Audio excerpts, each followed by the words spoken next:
આજના લેક્ચરની અંદર ધોરણ 11 મેથેમેટિકલ રીઝનિંગ ગાણિતિક તર્ક, જેમાં આપણે ગયા લેક્ચરની અંદર સંયુક્ત વિધાનના નિષેધ સંયુક્ત વિધાનના વિધાનોના નિષેધ એટલે કે negation of compound statement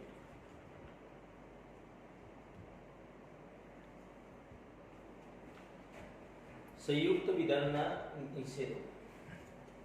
સંયુક્ત વિધાનના નિષેધમાં સંયુક્ત વિધાન આપણે ચાર પ્રકારના જોઈ ગયેલા છે. આમાં એક ગયા લેક્ચરની અંદર જોઈ ગયા હતા સંયોજનનું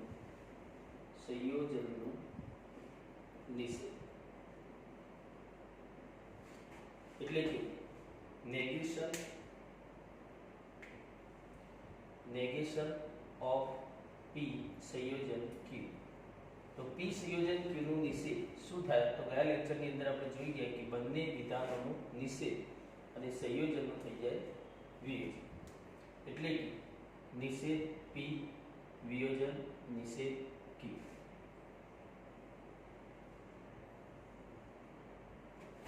બે વિયોજનનું નિષેધ. વિયોજનનું નિષેધ એટલે કે p વિયોજન q નો નિષેધ એટલે કે negation of p વિયોજન q. તો વિયોજનનું નિષેધ એટલે બંને વિધાનોના નિષેધનું સંયોજન એટલે કે નિષેધ p સંયોજન નિષેધ q. તો ચાલો આ બંને નિષેધ ગયા લેક્ચરમાં આપણે જોઈ ગયા. ત્રીજું સંયુક્ત વિધાન છે પ્રેરણ. પ્રેરણનું નિષેધ જેને ઇંગ્લિશમાં કહીશું negation of implication. તો ચાલો પહેલા આપણે એના એક્ઝામ્પલથી સમજી લઈએ, પછી એનું શબ્દોમાં વર્ણન કરીએ. તો એક્ઝામ્પલ જોઈએ તો એક, જો 9 + 1 = 10 તો 9 × 1 = 9. આ એક પ્રેરણ છે. નો નિષેધ. તો આન્સર લખી અને આપણે સમજીએ કે આપેલ પ્રેરણના નિષેધમાં શું ફેરફાર છે. તેનો આન્સર થશે 9 + 1 = 10 અને 9 × 1 is not equal to 9. તો શું ફેરફાર જોવા મળે છે? તો અહીં આગળ આપણે જોઈએ તો પ્રેરણની અંદર પહેલી શરત એટલે કે પર્યાપ્ત શરત અને બીજી શરત એટલે આવશ્યક શરત. તો પર્યાપ્ત શરત એમની એમ, આવશ્યક શરતનું નિષેધ અને પ્રેરણ નીકળી જશે, એની જગ્યાએ સંયોજન થશે એટલે કે અને આવશે. તો એનો મતલબ શબ્દોમાં વર્ણન કરીએ તો આપેલ પ્રેરણમાં પર્યાપ્ત શરત એમની એમ તથા આવશ્યક શરત નું નિષેધ અને બંનેનું સંયોજન એટલે આપેલ પ્રેરણનું નિષેધ.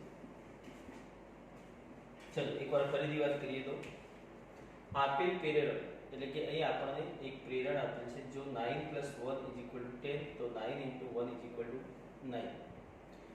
આ પ્રેરણમાં પર્યાપ્ત શરત તો 9 + 1 = 0 પર્યાપ્ત શરત છે એ એમની એમ રહેશે એટલે એમની એમ રહેશે. તથા આવશ્યક શરતનો નિષેધ એટલે કે આવશ્યક શરત 9 * 1 = 9 નો નિષેધ થશે, એટલે કે ઇક્વલ ટુ છે તો અહીંયા નોટ ઇક્વલ ટુ. અને બંનેનું એટલે કે આ બંનેનું સંયોજન એટલે અને આવશે જો તો નીકળી જશે, એટલે જ આપેલ પ્રેરણનો નિષેધ. ચલો એને એક વધુ એક્ઝામ્પલ થી સમજીએ. તો 2, જો તમે ભારતીય છો તો ભારતના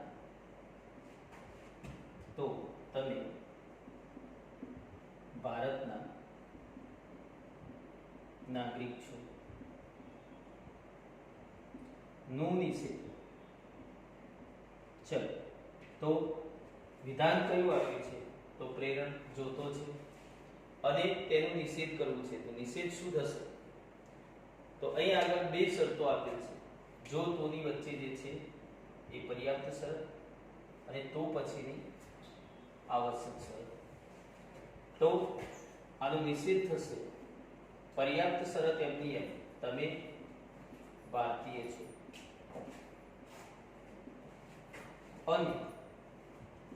અને જો તો નીકળી શું આવશે? અને તમે ભારતના નાગરિક છો એ આવશ્યક શરત છે, એ આવશ્યક શરતનો નિષેધ થશે, એટલે કે તમે ભારતના નાગરિક નથી. તો આ થઈ ગયું પ્રેરણનો નિષેધ. આ થઈ ગયું પ્રેરણનો નિષેધ. ઓકે, ચલો એક મિસ્ટેક થઈ ગઈ છે. 9 + 1 = 10. અહીંયા 10 આવશે. ચલો એક સવિશેષ ત્રીજું એક્ઝામ્પલ જોઈએ તો P implies Q નો નિષેધ. અથવા તો આને આમ પૂછવામાં આવે નિષેધ P implies Q = શબ્દોમાં લખીએ તો P implies Q નો નિષેધ એમ થશે અને સંકેતમાં લખીએ તો negation of P implies Q = તો ચાલો એનો આન્સર શું થશે? તો એના જ કે અહીંયા પર્યાપ્ત શરત કઈ છે? P અને આવશ્યક શરત Q. તો પર્યાપ્ત શરત એમની એમ એટલે કે P, પ્રેરણની જગ્યાએ સંયોજન અને આવશ્યક શરતનો નિષેધ એટલે કે નિષેધ Q. એ જ રીતે અહીંયા વિચારીએ તો શું થાય? નિષેધ P એમના એમ સંયોજન નિષેધ Q. તો બંને જે રીતે પ્રશ્ન પૂછ્યો એ રીતે આપણે એના નિષેધનો આન્સર આપી શકીએ છીએ. તો સમજાઈ ગયું? પ્રેરણનો નિષેધ એટલે કે આપેલ પ્રેરણમાં પર્યાપ્ત શરત જે કોઈ બી હોય, એ પર્યાપ્ત શરત એમની એમ તથા આવશ્યક શરતનો નિષેધ એ જ પ્રમાણે અહીંયા નિષેધ તથા પ્રેરણની જગ્યાએ શું થઈ જશે? સંયોજન. બંનેનું સંયોજન એટલે કે આપેલ પ્રેરણનું નિષેધ. ચલો આગળ જોઈએ દ્વિપ્રેરણનો નિષેધ.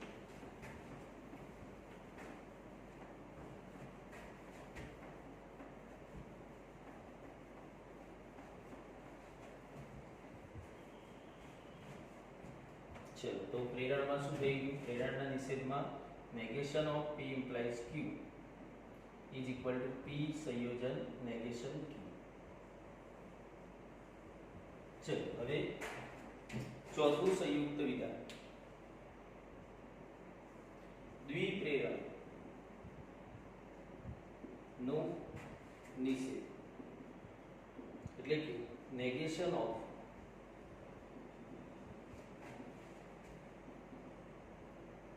double implication.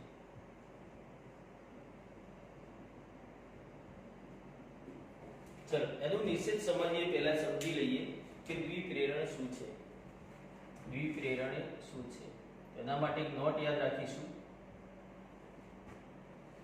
કે દ્વિપ્રેરણ એટલે કે P double implies Q એ દ્વિપ્રેરણ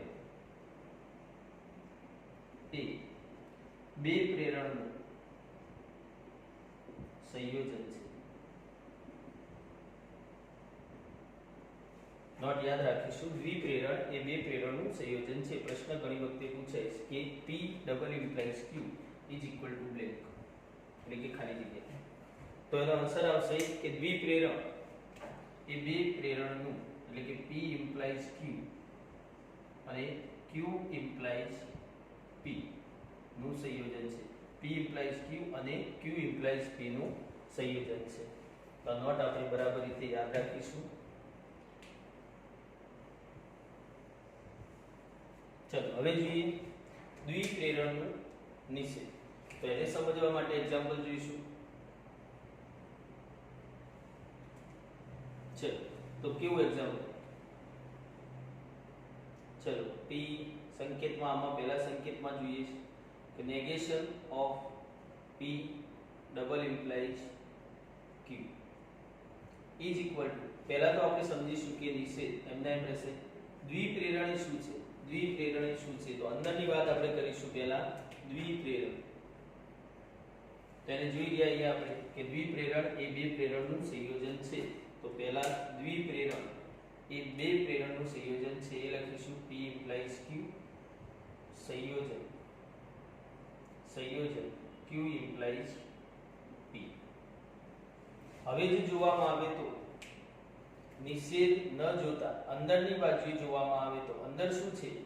તો બે વિધાનોનું સંયોજન જોવા મળે છે.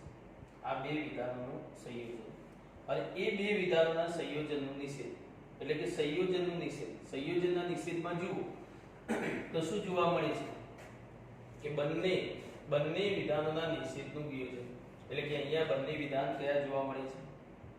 P ઇમ્પ્લાઇઝ Q અને Q ઇમ્પ્લાઇઝ P. બંનેનું નિષેધ થશે એટલે નિષેધ P ઇમ્પ્લાઇઝ Q સંયોજનનું વિયોજન નિષેધ Q ઇમ્પ્લાઇઝ P. ચલો આ જ રીતે આપણે વિચારીએ તો આગળ હજુ જોવામાં આવે તો અહીંયા અંદર જો કયું વિધાન છે? પ્રેરણ. અહીંયા કયું છે? પ્રેરણ. એ બંનેનું પણ નિષેધ કરવો પડશે. એ નિષેધ કરીએ તો પ્રેરણનું નિષેધ ક્યાં જોવા મળે છે? અહીંયા પ્રેરણનું નિષેધ એટલે કે પર્યાપ્ત શરત એમની એમ પ્રેરણની જગ્યાએ સંયોજન અને Q નું નિષેધ વિયોજન એમના એમ. ચલો આનું નિષેધ કરીએ તો એ પણ પ્રેરણ છે. તો પર્યાપ્ત શરત એમની એમ સંયોજન નિષેધ P. ચલો તો આ થઈ ગયું દ્વિપ્રેરણનું નિષેધ. હવે સીધું જો આપણે યાદ રાખવો તો આપણે આમ યાદ રાખી શકીએ કે દ્વિપ્રેરણનું સંયોજન એટલે આમ જોવા જઈએ તો ફોરવર્ડ P ઇમ્પ્લાઇઝ Q એટલે કે પર્યાપ્ત શરત એમની એમ સંયોજન આવશ્યક શરતનું નિષેધ અને એનું શું થઈ જશે? અથવા રિવર્સમાં જોઈએ તો Q ઇમ્પ્લાઇઝ P તો પર્યાપ્ત શરત આ થશે એમના સંયોજન નિષેધ P. તો આમ સીધું પણ આપણે યાદ રાખી શકીએ છીએ. એ સિવાય પણ એક નોટ યાદ રાખીશું JEE માટે.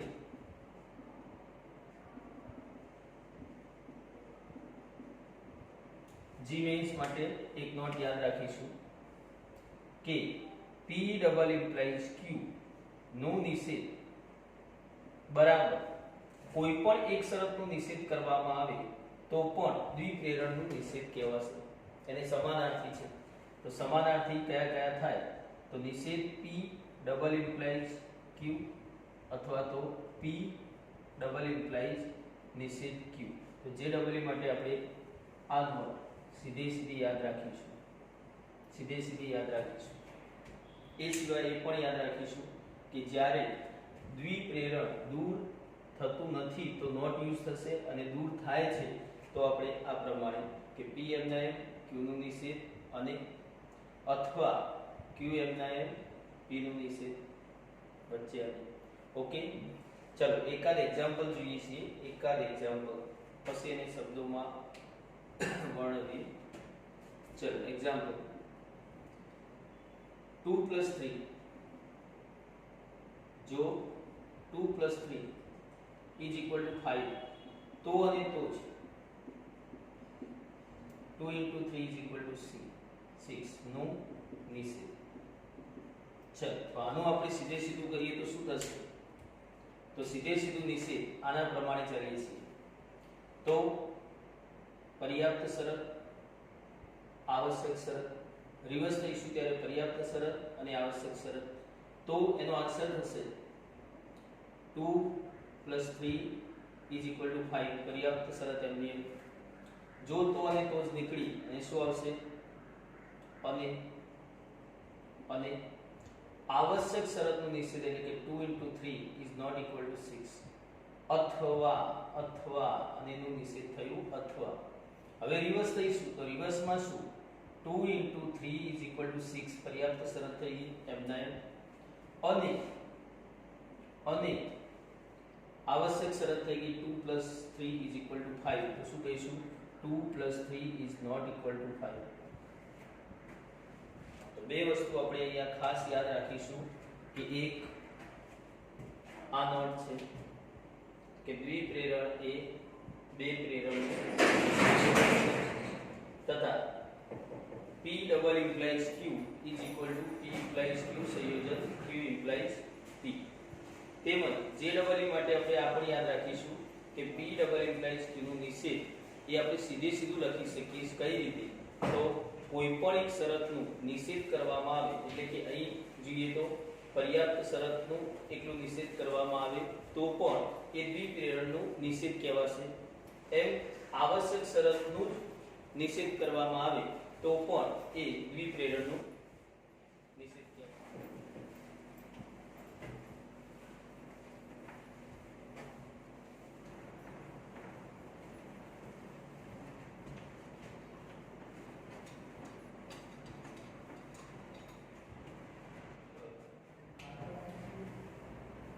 સંયુક્ત વિધાનના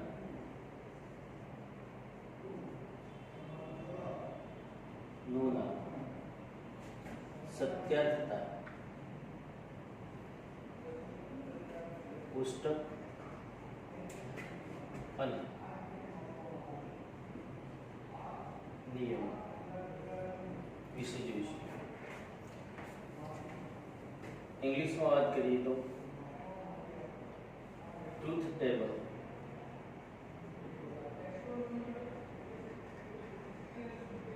and laws of compound statements. ચલો તો હવે સંયુક્ત વિધાનોના સત્યાર્થતા કોષ્ટક અને નિયમોની અંદર પહેલું જો આપણે જોઈએ તો સંયોજનનું સત્યાર્થતા કોષ્ટક અને નિયમ એટલે કે truth table and law of conjunction. ચલો આની અંદર આપણે જોઈએ તો સંયોજનને પહેલા તો સંકેતમાં વિચારીએ તો કેવી રીતના દર્શાવવામાં આવે છે? તો P સંયોજન Q, P સંયોજન Q અથવા તો P અને Q કોઈ પણ રીતે વાંચી શકીએ, પરંતુ આપણે કેવી રીતના વાંચીએ? P સંયોજન Q, જેથી આપણને ખ્યાલ રહે કે આ કયું સંયુક્ત વિધાન છે? તો બે વિધાનોનું સંયોજન છે. હવે અહીં આગળ તમને જો પૂછવામાં આવે કે આ સંયુક્ત વિધાનની અંદર ઘટક વિધાનો કેટલા છે? તો ઘટક વિધાન બે છે, P અને Q. તો એક નોટ યાદ રાખીશું,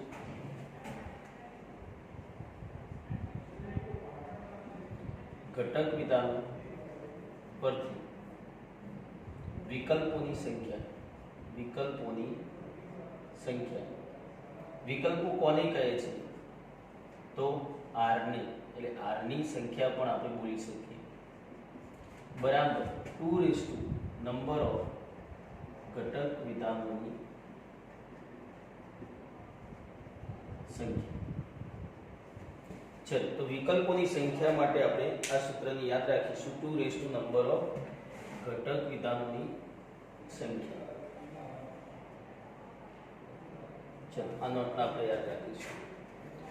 હવે જો એ જોવામાં આવે તો એનું કોષ્ટક કઈ રીતે રચાશે?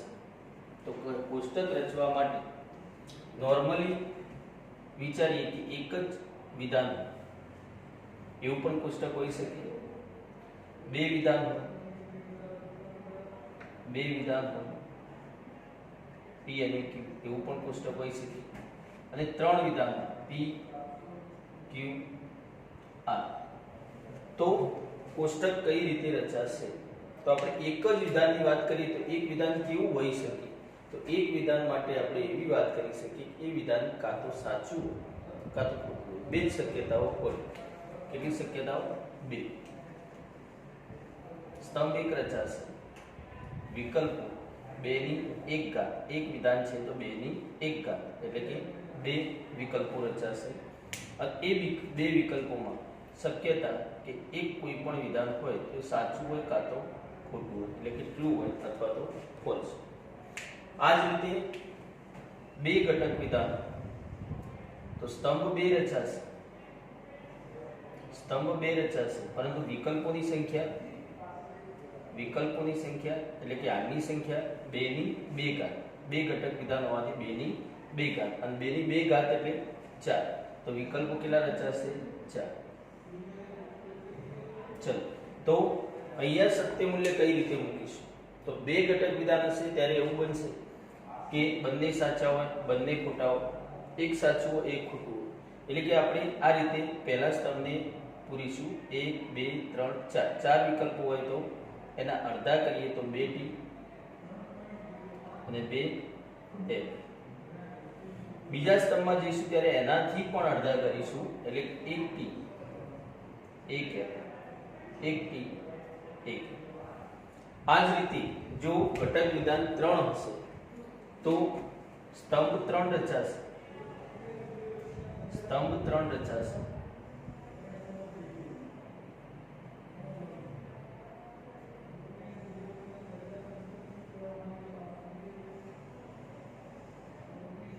વિકલ્પો કેટલા રચાશે? તો 2 ની 3 ઘાત, 2 ની 3 ઘાત એટલે કે 8.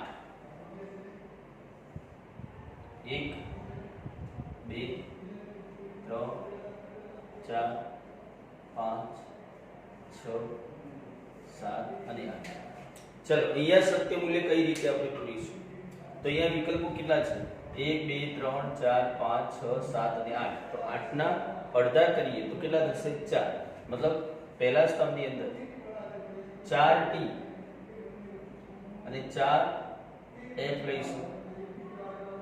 હવે બીજા સ્તંભની અંદર જઈશું ત્યારે એનાથી અડધા કરીશું એટલે કે 4 ના અડધા થશે 2T 2T 2. ચલો, ત્રીજા સ્તંભમાં જઈશું ત્યારે એનાથી પણ અડધા કરીશું એટલે કે 1T 1F 1T 1F 1T 1F 1T 1F 1T 1F. તો આ રીતે આપણે એક ઘટક વિધાન હોય, બે ઘટક વિધાન હોય અને 3 ઘટક વિધાન હોય તો આ પ્રમાણે આપણે કોષ્ટક રચી શકીએ. ચલો, તો પહેલા સંયોજનની વાત કરીએ તો સંયોજનની અંદર કેટલા ઘટક વિધાનો છે? તો 2. મતલબ એના સ્તંભ થશે P Q. તો સ્તંભ 2 થયા, ઘટક વિધાનના સ્તંભ કેટલા થયા? 2. વિકલ્પોની સંખ્યા કેટલી થશે? તો ઘટક વિધાન 2 હોય તો 2 ની 2 ઘાત એટલે કે વિકલ્પોની સંખ્યા થશે 4. 1 2 3 અને 4. સ્તંભ થશે 2. ચલો, તો આ જ રીતે આપણે જોયું કે જ્યારે બે ઘટક વિધાન હોય ત્યારે એ બંનેના સત્ય મૂલ્ય કેવી રીતે લેવા? તો પહેલા સ્તંભની અંદર 4 વિકલ્પો હોવાથી અડધા એટલે કે 2T અને અડધા એટલે કે 2F.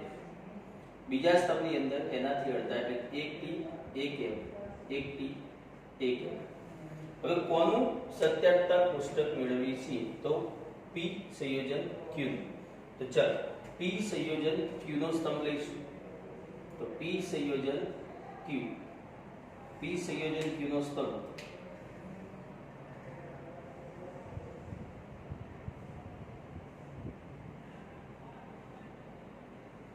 હવે એનું સત્ય મૂલ્ય કેવી રીતે ગણાશે? તો સંયોજન માટે એક નિયમ છે, જે યાદ રાખીશું. નિયમ કેવો નિયમ કે અહીં આગળ આપણે જોઈએ તો બંને ઘટક વિધાન છે એ બંને જો ટી હશે બંને ટી હશે તો સંયોજનનું સત્ય મૂલ્ય શું થશે ટી. તો એવું ક્યાં જોવા મળે છે? આવું ક્યાં જોવા મળે છે? બે ટી ક્યાં જોવા મળે છે? તો અહીંયા જોઈએ તો પહેલી આની અંદર બે ટી જોવા મળે છે. તો સંયોજનના નિયમ પ્રમાણે બે ટી હોય ત્યાં સત્ય મૂલ્ય સંયોજનનું શું થશે ટી. બાકીના વિકલ્પોમાં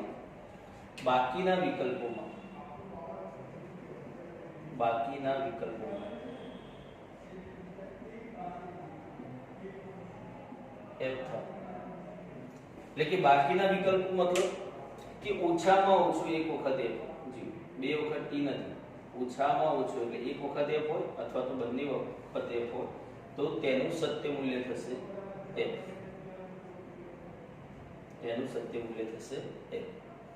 તો ચાલો આ નિયમ યાદ રાખીશું. હવે જોઈએ કે આના આધારે પ્રશ્નો કેવા પૂછાય. તો એક્ઝામ્પલ જોઈએ છીએ.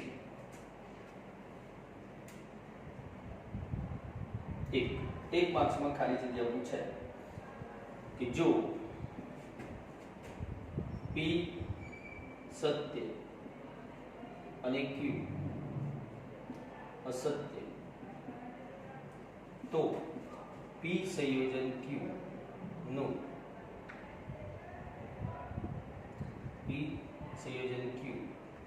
નું સત્ય મૂલ્ય ખાલી જગ્યા તો ચલો આન્સર શું આવશે? તો p સત્ય છે મતલબ t છે, q અસત્ય છે મતલબ f છે. તો અહીં આગળ આપણે મૂકી દઈએ તો t f. હવે સંયોજન વચ્ચે સંયોજન છે મતલબ સંયોજનનો નિયમ આપણે શું કહ્યું કે બે t હોય તો t થાય, બાકી f. અહીંયા બે t જોવા મળતા નથી અને બે t જોવા મળતા નથી મતલબ જો t f તો શું થશે f. બાકીનામાં f છે મતલબ બે t હોય તો t સંયોજનમાં આવે, બાકી f આવે. તો આનું સત્ય મૂલ્ય શું થશે f. આ જ રીતે બીજો પ્રશ્ન, જો p અસત્ય અને q સત્ય તો p સંયોજન q નું સત્ય મૂલ્ય ખાલી જગ્યા. ચલ આની અંદર વિચારીએ તો p અસત્ય છે મતલબ f અને q સત્ય છે મતલબ t. એનો મતલબ કે p f છે અને q t છે, વચ્ચે સંયોજન છે. તો જેમ અહીંયા વિચાર્યું સંયોજનનો નિયમ બે t તો t, બે t નથી મતલબ બાકીના વિકલ્પોમાં f આવે. તો અહીંયા પણ શું આવશે આન્સર f. ચલો આ જ રીતે ત્રીજો પ્રશ્ન, જો p અસત્ય અને q અસત્ય તો p સંયોજન q નું સત્ય મૂલ્ય ખાલી જગ્યા. તો બંને અસત્ય છે f મતલબ અહીંયા બંને અસત્ય છે, પરંતુ બંને વચ્ચે જોઈએ તો સંયોજન છે. સંયોજનનો નિયમ બે t તો t, બે t જોવા મળતા નથી મતલબ બાકીના વિકલ્પની અંદર શું આવશે સત્ય મૂલ્ય સંયોજનનું f. આ જ રીતે રિવર્સની અંદર પણ પ્રશ્ન પૂછી શકાય. તો રિવર્સની અંદર પ્રશ્ન જોઈએ તો જો p સંયોજન q સત્ય હોય તો p અને q નું સત્ય મૂલ્ય અનુક્રમે ખાલી. તો p સંયોજન q સત્ય છે મતલબ t, સંયોજન t ક્યારે હોય? તો જ્યારે બંને t હોય ત્યારે, બંને ઘટક વિધાનો સત્ય હોય ત્યારે એ પોતે સત્ય થશે, સંયોજન સત્ય થશે. તો એનો મતલબ એ થયો કે બંને t હશે તો t થશે, તો p t થયું, q પણ t થયું, તો p અને q નું સત્ય મૂલ્ય અનુક્રમે શું થશે? t t. તો આ રીતે આપણે સંયોજનના સત્યાર્થતા પુસ્તક પરથી કેટલાક પ્રશ્નોનો આપણે આન્સર આપી શકીએ. તો એના માટે આપણે માત્ર યાદ રાખીશું નિયમ કે 2t તો t, અને JEE એક્ઝામની અંદર પૂછાનાર પ્રશ્નનું સોલ્યુશન માટે નિયમ સાથે ટેબલ કેવી રીતના બનાવવું એ પણ આપણે યાદ રાખીશું. ચલો આગળ જોઈએ બીજું, વિયોજનનું સત્યાર્થતા ટેબલ મતલબ કોષ્ટક અને તેના નિયમો.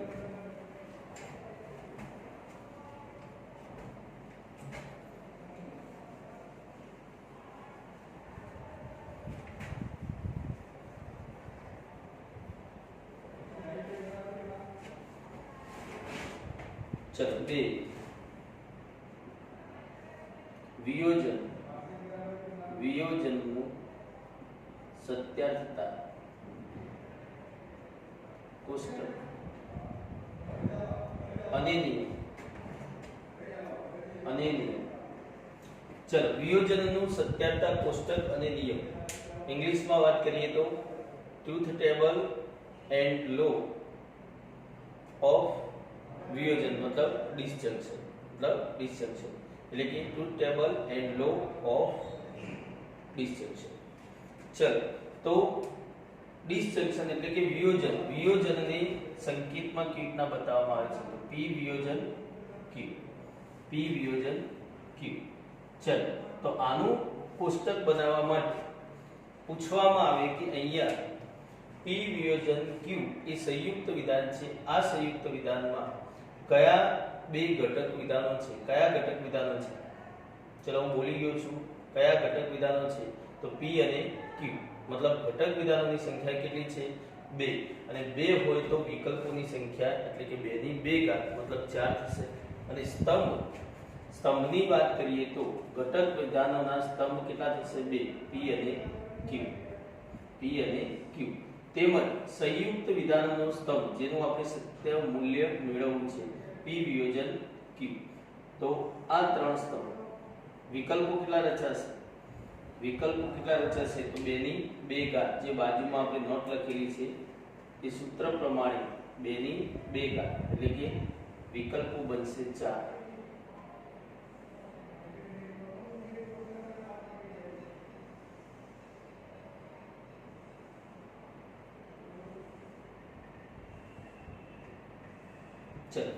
તો હવે આનું સત્ય મૂલ્ય અંદર લખીએ તો પહેલો સ્તંભ યાદ કરો. પહેલો સ્તંભ હાલમાં જ આપણે જોઈ ગયા છીએ. તો પહેલા સ્તંભની પૂરીએ ત્યારે વિકલ્પોની સંખ્યા 4 હોય તો અડધામાં એટલે કે 2t આવશે અને અડધામાં એટલે કે 2f આવશે. એના અંદરના સ્તંભમાં જઈશું ઘટક વિધાનમાં, તો એનાથી અડધા એટલે કે 1t 1f 1t 1f. જેમ આપણે સંયોજનનો નિયમ જોયો કે 2t તો t, એમ વિયોજનમાં પણ નિયમ આવે 2f તો f. શું યાદ રાખીશું? 2f તો f. બાકીના ઘટક, બાકીના વિકલ્પો 2f તો f બાકીના વિકલ્પોમાં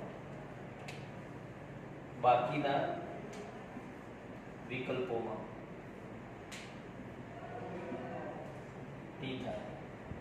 બાકીના વિકલ્પોમાં t થાય. તો ચાલો ક્યાં જોવા મળે છે 2f? ક્યાં જોવા મળે છે 2f? તો ચોથી આરમાં, અને ચોથી આરમાં 2f છે. તો નિયમ પ્રમાણે વિયોજનનું સત્ય મૂલ્ય થશે f. બાકીના વિકલ્પોમાં કેટલું? ઓછામાં ઓછો t જોવા મળે. સંયોજનથી ઉલટું છે. સંયોજનમાં આપણે કહેતા હતા કે 2t તો t, બાકીનામાં f એટલે 2t તો t લખતા હતા, અને ઓછામાં ઓછો એક વખત f હોય તો એ બધામાં f લખતા હતા. એનાથી ઉલટું વિયોજનમાં થશે 2f તો f લખીશું, બંને f તો f લખીશું, બાકી ઓછામાં ઓછો એક t જોવા મળે તો એમાં શું લખીશું? t.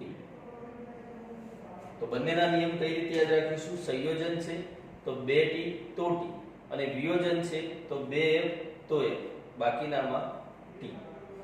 ચલો તો આની અંદર પણ કેવા પ્રશ્નો પૂછાઈ શકે તો એના માટે એક્ઝામ્પલ જોઈએ છીએ. જો P સત્ય અને Q સત્ય તો P વિયોજન Q નું સત્ય મૂલ્ય ખાલી જગ્યા. ચલો તો સંયોજનમાં જે વિચાર્યું મામા વિચારી કે P સત્ય એટલે T, Q સત્ય એટલે T. એનો મતલબ કે બંને સત્ય છે, પરંતુ વચ્ચે કોણ છે, કોનાથી જોડાયા છે? વિયોજનથી. અને વિયોજનથી જોડાયેલા હોય તો નિયમ વિયોજનનો શું છે કે બંને F હોય તો જ F થાય, બાકીના વિકલ્પોમાં T થાય. તો અહીંયા બે F જોવા મળતા નથી, બે F નથી તો બાકીનો વિકલ્પ થયો, અને બાકીનો વિકલ્પ થયો માટે શું થશે? સત્ય મૂલ્ય T. ચલો બીજો પ્રશ્ન, જો P અસત્ય અને Q સત્ય તો P વિયોજન Q નું સત્ય મૂલ્ય ખાલી જગ્યા. ચલો આની અંદર વિચારીએ તો બીજા પ્રશ્નમાં કે P અસત્ય છે મતલબ એનું સત્ય મૂલ્ય છે F, અને Q સત્ય છે એનો મતલબ કે એનું સત્ય મૂલ્ય છે T. તો P નું સત્ય મૂલ્ય F અને Q નું સત્ય મૂલ્ય T, તો બંનેના વિયોજનનું સત્ય મૂલ્ય શું? તો વિયોજનનો નિયમ યાદ કરીશું, 2F તો F, 2F નથી તો બાકીના વિકલ્પમાં શું થાય? T. તો એ બાકીનો વિકલ્પ થયો માટે એનું સત્ય મૂલ્ય થશે T. આ જ રીતે ત્રીજો પ્રશ્ન, જો P સત્ય અને Q અસત્ય તો P વિયોજન Q નું સત્ય મૂલ્ય ખાલી જગ્યા. ચલ તો P સત્ય હવે સમજાઈ ગયું. P સત્ય મતલબ સત્ય મૂલ્ય T 2, અને Q અસત્ય મતલબ સત્ય મૂલ્ય F. મૂકી દઈએ તો T F, પરંતુ છે બંનેનું વિયોજન, અને વિયોજન હોય તો નિયમ 2F તો F. 2F અહીંયા પણ દેખાતા નથી, મતલબ બાકીના વિકલ્પમાં શું આવે? T. તો બાકીનો વિકલ્પ થયો મતલબ P વિયોજન Q નું સત્ય મૂલ્ય થશે T. આ જ રીતે ચોથો પ્રશ્ન જોઈએ તો રિવર્સમાં પણ પૂછી શકે કે જો P અસત્ય અને Q અસત્ય તો P વિયોજન Q નું સત્ય મૂલ્ય ખાલી જગ્યા. તો અહીંયા પણ આપણે વિચારી શકીએ કે P અસત્ય છે એનો મતલબ એનું સત્ય મૂલ્ય F છે, Q પણ અસત્ય છે મતલબ એનું પણ સત્ય મૂલ્ય F છે. મૂકી દઈએ તો બંને F, અને બંને F હોય તો વિયોજનમાં શું થાય? F થાય. તો વિયોજનનું સત્ય મૂલ્ય શું થશે? F. તો આ રીતે આપણને 1 માર્ક્સનો પ્રશ્ન ખાલી જગ્યા સ્વરૂપે પૂછાય તો એના માટે આપણે યાદ રાખીશું નિયમ અને ટેબલ. ઓકે, આગળ જોઈએ ચોથું સંયુક્ત વિધાન અને ત્રીજું સંયુક્ત વિધાન, પ્રેરણ નું સત્યાર્થતા પુસ્તક અને તેના નિયમ.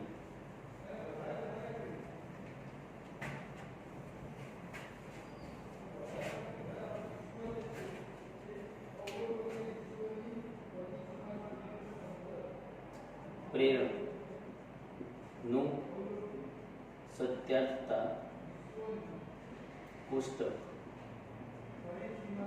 અને તેનો નિયમ.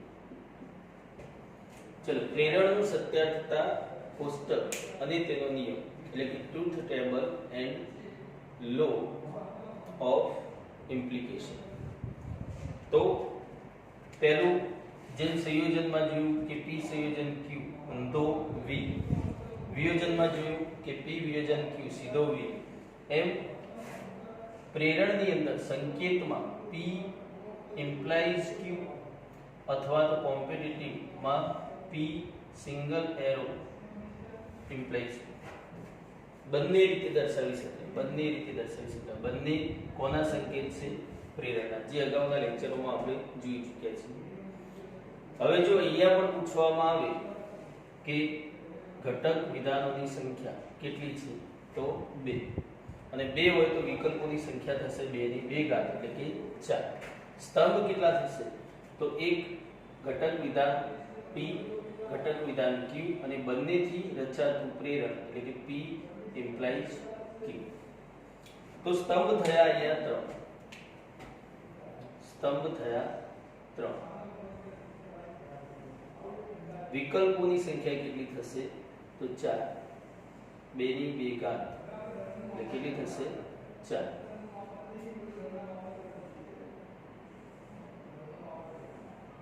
चलो तो आनु सत्य मूल्य नक्की करिए तो विकल्पो 1 2 3 4 तो अर्धा में એટલે કે 2 થી અડધા માં 2 એના અંદરના ઘટક વિધાનના સ્તંભનું સત્ય મૂલ્ય જોઈએ તો એનાથી પણ અડધું થશે એટલે કે 2 થી અડધું 1 t 1 f 1 t 1 f. હવે સંયોજનનો નિયમ હતો 2 t તો t, વિયોજનનો નિયમ હતો 2f તો f. એમ પ્રેરણમાં પણ નિયમ છે કે t f તો f मतलब पर्याप्त सरल જે આપણે જાણીએ છીએ જે પહેલી હોય એ પર્યાપ્ત સરળ છે. પર્યાપ્ત સરળ નું સત્ય મૂલ્ય t હોય અને આવશ્યક સરળ નું સત્ય મૂલ્ય f હોય તો પ્રેરણ નું સત્ય મૂલ્ય શું થશે f થશે. मतलब नियम આપણે યાદ રાખીશું t f તો f નહીં f t નહીં f t આમ હોય તો નહીં. પર્યાપ્ત શરત t હોવી જોઈએ, સત્ય હોવી જોઈએ અને આવશ્યક શરત અસત્ય હોય તો જ પ્રેરણનું સત્ય મૂલ્ય અસત્ય થશે. તો પ્રેરણનો આ નિયમ પણ આપણે યાદ રાખીશું. ચલો આમાં કેવા પ્રશ્નો પૂછાઈ શકે તો આમાં 1 માર્ક્સની અંદર આપણે જોઈએ તો एक जो p सत्य અને q सत्य तो p implies q નું સત્ય મૂલ્ય ખાલી જગ્યા. ચલો તો ટેબલ પરથી જ મળે છે, કોષ્ટક પરથી જ મળે છે. તો કોષ્ટકમાં tf ક્યાં જોવા મળે છે? tf જો p पर्याप्त शरत છે તો पर्याप्ત શરત સત્ય હોવી જોઈએ અને આવશ્યક શરત q છે તો એ અસત્ય હોવી જોઈએ. તો એવું ક્યાં જોવા મળે છે? બીજી આર માં. તો બીજી આર માં tf તો પ્રેરણનું સત્ય મૂલ્ય થશે f. બાકીના વિકલ્પોમાં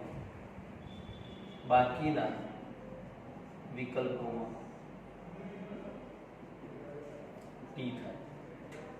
બાકીના વિકલ્પોમાં t થાય તો એનો મતલબ બાકીના વિકલ્પોની અંદર પ્રેરણનું સત્ય મૂલ્ય શું થશે? t. તો જો p સત્ય છે મતલબ એનું સત્ય મૂલ્ય t છે અને q સત્ય છે તો એનું સત્ય મૂલ્ય પણ t છે. મતલબ બંને t છે. આપણો નિયમ શું છે કે tf તો પ્રેરણનું સત્ય મૂલ્ય f. તો અહીંયા tf નથી જે અહીંયા આપણે જોઈ શકીએ તો એનું સત્ય મૂલ્ય શું થશે? t. પ્રેરણનું સત્ય મૂલ્ય શું થશે? t. ચલો એ જ રીતે આપણે બીજો પ્રશ્ન જોઈએ તો જો p સત્ય અને q અસત્ય તો p implies q નું સત્ય મૂલ્ય ખાલી જગ્યા. ચલો p સત્ય मतलब એનું સત્ય મૂલ્ય t થયું. q અસત્ય मतलब એનું સત્ય મૂલ્ય f થયું. નિયમ શું છે? પ્રેરણ અહીંયા છે બંને વચ્ચે. તો પ્રેરણનો નિયમ શું છે?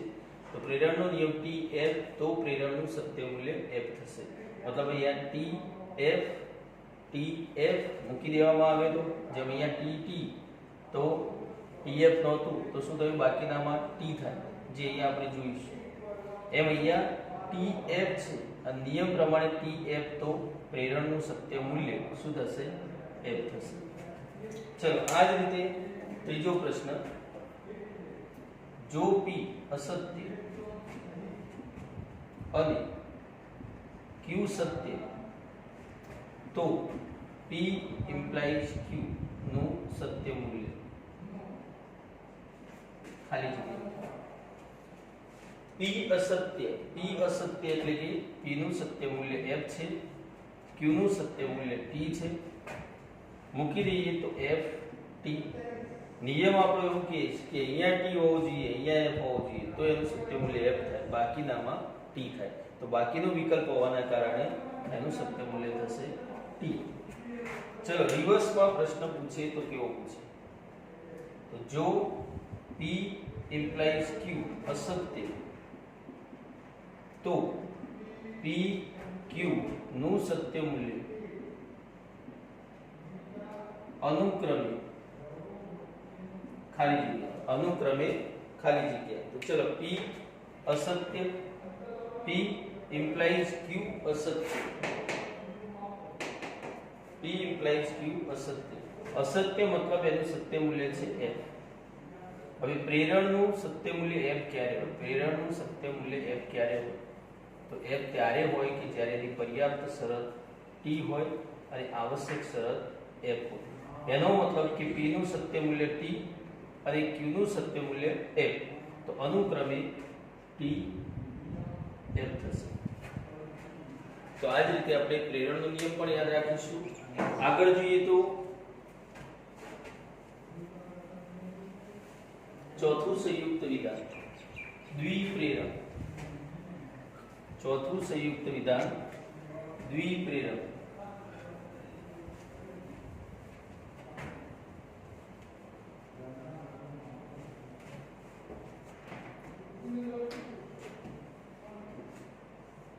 દ્વિપ્રેરક નું સત્ય મૂલ્ય શોધવા માટેનું સત્યાર્થતા પુસ્તક અને નિયમ,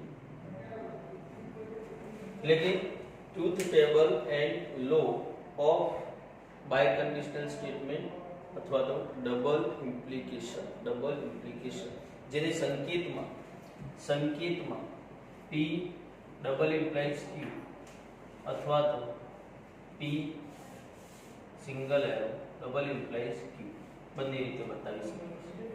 ચલો અહીં આગળ હું તમને પૂછું કે ઘટક વિધાનોની સંખ્યા કેટલી છે, તો આગળ આપણે નોટ લખી ગયા. ઘટક વિધાનોની સંખ્યા 2 છે, તો વિકલ્પોની સંખ્યા થશે 2 ની 2 ઘાત એટલે કે 4. હવે જે તમને સારી રીતે યાદ થઈ ગઈ છે. હવે દ્વિપ્રેરણનું ટેબલ જો બનાવવું હોય તો ઘટક વિધાનના 2 સ્તંભ થશે P Q અને એક સંયુક્ત વિધાન દ્વિપ્રેરણનું સ્તંભ થશે. તો સ્તંભ થયા 3. વિકલ્પોની સંખ્યા કેટલી થશે? તો 2 ની 2 ઘાત. સૂત્ર પ્રમાણે 2 ની 2 ઘાત એટલે કે વિકલ્પો થશે 4,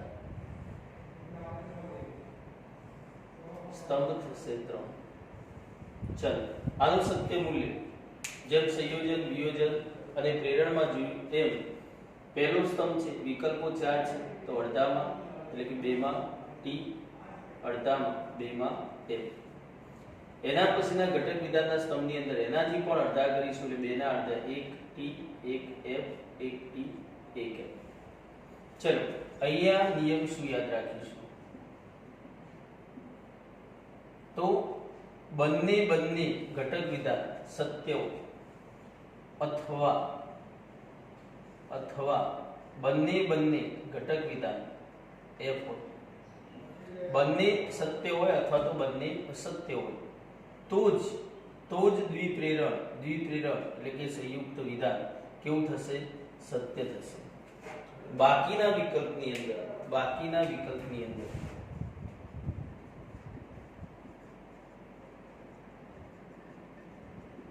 બાકીના વિકલ્પોમાં સત્ય મૂલ્ય દ્વિપ્રેરકનું સત્ય મૂલ્ય કેટલું થશે? F થાય. કેટલું થાય? f થાય।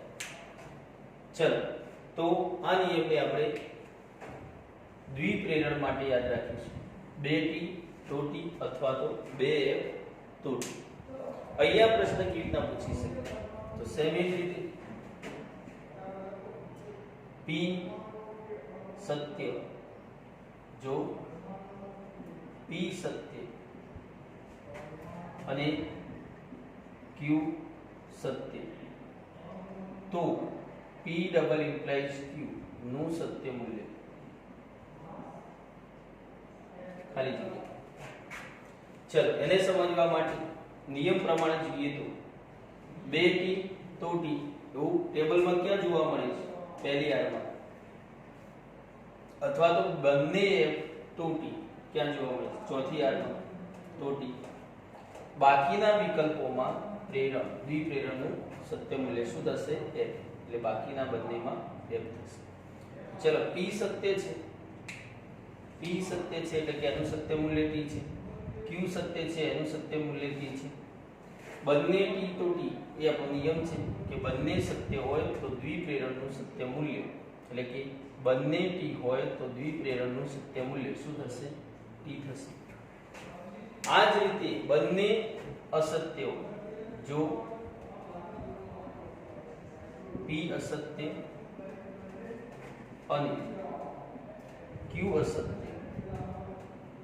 તો p ડબલ ઇમ્પ્લાઇઝ q નું સત્ય મૂલ્ય ખાલી જગ્યા। ચલો તો એ પણ નિયમ છે કે બંને f હોય, બંને f હોય, બંને f હોય તો દ્વિપ્રેરણનું સત્ય મૂલ્ય, બંને f હોય તો પણ શું થશે, t થશે। તો આન્સર t થશે। ત્રીજો પ્રશ્ન જોઈએ, જો p સત્ય અને q અસત્ય તો p ડબલ ઇમ્પ્લાઇઝ q નું સત્ય મૂલ્ય ખાલી જગ્યા। ચલો અહીં આગળ પણ જોઈએ તો p સત્ય છે, p સત્ય છે મતલબ એનું સત્ય મૂલ્ય t છે, અને q અસત્ય છે સત્ય મૂલ્ય f છે। મૂકી દઈએ તો p t થયો અને q f થયો। વચ્ચે જોઈએ તો બંને વિધાન એ કોનાથી જોડાયેલા છે, જો તો અને તોથી, એટલે કે દ્વિપ્રેરણ છે। દ્વિપ્રેરણનો નિયમ છે કે 2t તો t 2f તો t, બાકીના વિકલ્પની અંદર શું થશે, f થશે। તો એ બાકીનો વિકલ્પ હોવાના કારણે એનું સત્ય મૂલ્ય f થશે। ચલો આ જ રીતે રિવર્સ ની અંદર જોઈએ તો જો p અને q તો બે ઓપ્શન બે થશે। તો રિવર્સ ની અંદર અહીંયા પ્રશ્ન નહીં પૂછી શકે, ફોરવર્ડ માં જોઈએ હજુ કે જો p અસત્ય અને q સત્ય તો p ડબલ ઇમ્પ્લાઇઝ q નું સત્ય મૂલ્ય ખાલી જગ્યા। તો p અસત્ય એટલે કે એનું સત્ય મૂલ્ય અને q સત્ય તો એનું સત્ય મૂલ્ય t। તો ft પરંતુ દ્વિપ્રેરણ છે તો દ્વિપ્રેરણનું નિયમ પ્રમાણે 2t તો t થાય, 2f તો t થાય। અહીંયા આપણને 2t જોવા મળતા નથી, એટલે કે બાકીના વિકલ્પની અંદર શું થાય, f થાય। તો આનું સત્ય મૂલ્ય f થશે।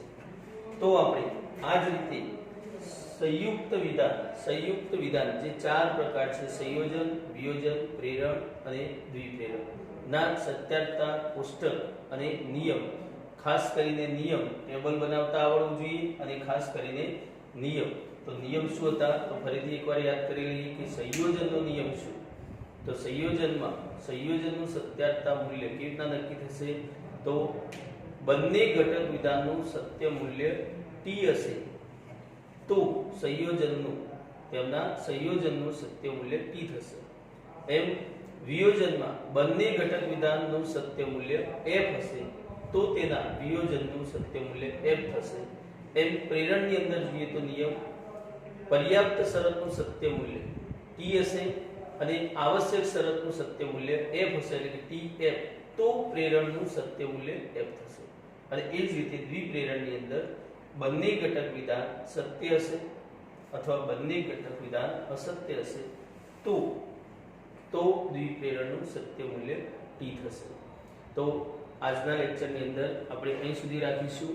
આવતા લેક્ચરની અંદર અહીંથી આગળ કેટલાક ટોપિક જેવા કે નિત્ય સત્ય, નિત્ય મિથ્યા તેમજ કેટલાક કારકો છે, તો એ ટોપિક આપણે આવતા લેક્ચરની અંદર